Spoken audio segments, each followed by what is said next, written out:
প্রতিজ্ঞা করে যে 12 তারিখের নির্বাচনে তুলিকে বিজয়ী করে 12 তারিখের নির্বাচনে ধানের শীষকে বিজয় করে 13 তারিখ থেকে আমরা ইনশাআল্লাহ ধানের শীষের নেতৃত্বে বাংলাদেশকে জুলাই শহীদদের প্রত্যাশিত সেই বাংলাদেশ গড়ে তুলব। বাংলাদেশকে 71-এর শহীদদের সেই প্রত্যাশিত বাংলাদেশ তৈরি করার কাজে আমরা হাত দিব। কে আছেন না কে বাংলাদেশ গড়ার কাজে? কারা কারা বাংলাদেশকে গড়তে চান? আপনারা কারা কারা করতে চান?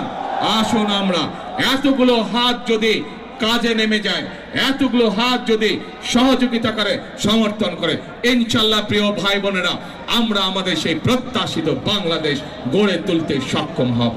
সেজন্যই আমি একটি কথা বলি প্রিয় ভাই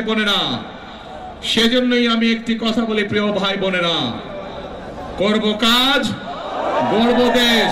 সবার আগে করব কাজ, সবার আগে বাংলাদেশ।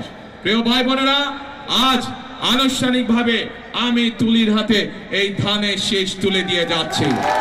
আপনারা তুলিকে 12 তারিখ পর্যন্ত দেখে রাখবেন ইনশাআল্লাহ।